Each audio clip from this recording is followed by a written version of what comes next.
As lendas brasileiras são cheias de mitos envolvendo misturas entre homens e animais. Você já ouviu falar do vira-porco?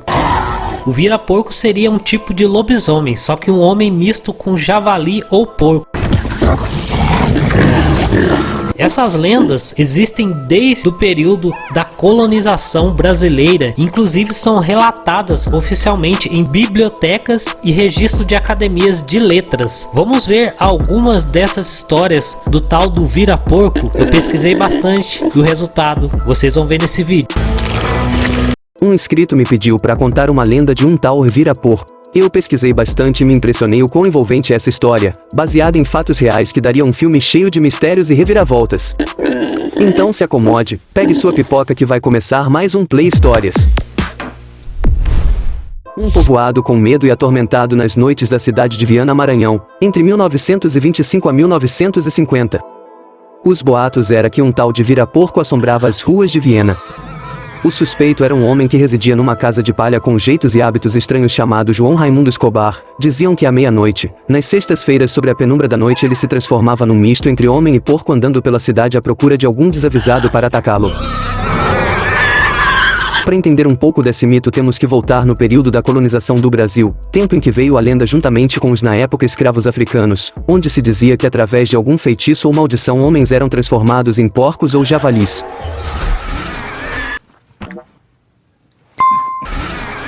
Inclusive contava-se que nas embarcações que vinham para o Brasil, quando algum homem entre aspas amaldiçoado era encontrado se transformando, era lançado ao mar ainda na forma de animal.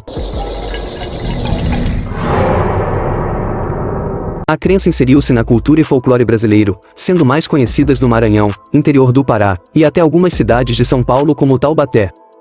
E se eu não citei sua cidade, deixe nos comentários. Voltando à lenda relatada em Viana, naquela época a história ganhou fama e se tornou histeria, virando notícias tanto na boca do povo quanto em jornais, chegando até ao ponto de ser instituído um toque de recolher, onde os cidadãos não deveriam permanecer às ruas a partir das 9 da noite, principalmente nas sextas-feiras. Bares, boates e casas de jogo eram fechados, trazendo a ira dos comerciantes. Tudo por causa do vira-porco. Então, para vocês verem a que ponto chegou, teve que ocorrer um toque de recolher por causa do tal do vira-porco. Uma escritora maranhense chamada Maria de Jesus Silva Amorim relatou o seguinte: o homem que virava porco aparecia para atacar às sextas-feiras e corria atrás das pessoas desavisadas, soltando ruídos e roncos semelhantes aos porcos, o que causava grande alarido. Um dos relatos registrados no site da Academia de Letras da cidade, cita o de um homem chamado Benedito Gonçalves, que é avô de um dos prefeitos recentes de Viana chamado Rilva Luiz. No relato o homem diz que foi atacado pelo vira-porco. Presta atenção nesse relato, é de um neto de um homem que ainda é vivo. Segundo ele, o avô contou essa história do vira-porco. Presta muita atenção que é interessante.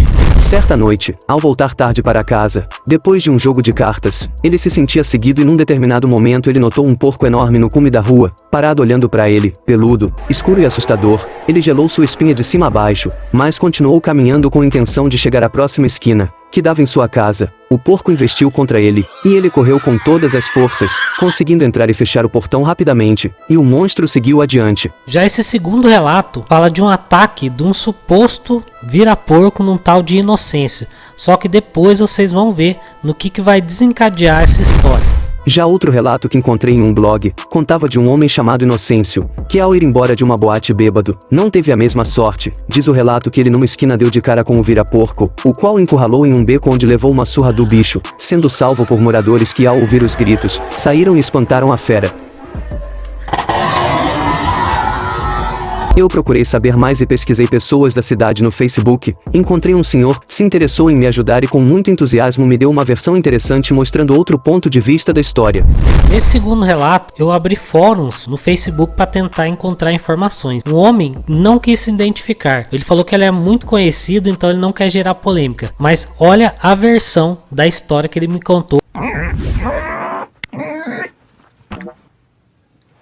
O mito do vira-porco, segundo meu avô, começou muito antigamente, com um ataque de javali a um homem nas florestas, que caçava rãs à noite. O javali o deixou gravemente ferido em uma das mãos, onde perdeu um dedo. Daí você já sabe, um ou outro começa a inventar coisas, e a história vai tomando forma. Ele falou que tudo começou por causa de um ataque de um javali a um caçador. Então a gente não sabe exatamente o que é, né? Porque muitas pessoas céticas também acabam que falando a sua versão das coisas, mas faz muito sentido isso aí que ele contou. E meu avô e muitas pessoas sabem que um jovem que não batia bem das ideias, achou um couro de javali com cabeça, o qual usou aquilo como máscara.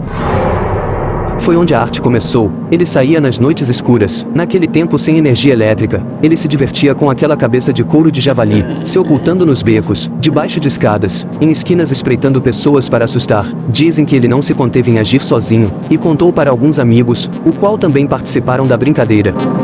Como era uma só máscara de javali, eles revezavam para utilizar. Então não seria apenas um vira-porco, mas seriam 3 pessoas por trás desse tal vira-porco. Muito louca essa história.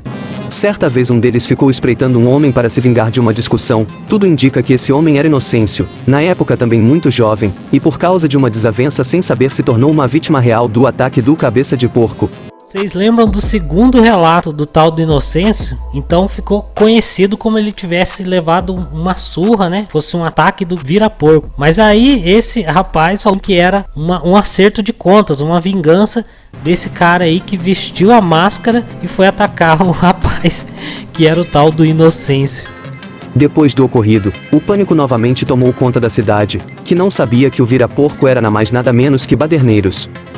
Então o Sr. Augusto Pereira, pai de Inocêncio, começou a organizar rondas, chamando amigos e parentes, reunindo homens que se juntavam com tochas, paus, pedras e até armas, para caçar o vira-porco. O movimento foi crescendo, se tornando um verdadeiro caça às bruxas, nesse caso é claro, a caça ao vira-porco.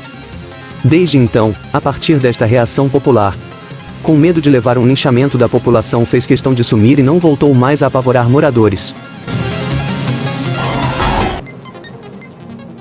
Este foi um relato bem cético para a gente ver os dois lados da moeda, né? Porém há casos que dizem até ter uma vítima fatal nessa mesma cidade, por um suposto ataque do vira-porco. Porém essa história se confunde com as histórias do lobisomem, história de um tal cabeça de cabra, um tal de cabeça de boi. Então existem relatos também no folclore, nas lendas, nas histórias brasileiras. Os relatos que eu pego aqui são baseados em fatos reais e documentados, tá galera? Se você tem algum vídeo de aparição, alguma história, alguma coisa para enviar, mande para o nosso canal, vou estar deixando o e-mail, e também peça a lenda que você quer que eu fale, que eu pesquise, que eu comente aqui. E não se esqueça, você que está passando por aqui, já se inscreve para não perder nenhum vídeo, tá bom? Um abraço e até o próximo vídeo, fiquem na paz!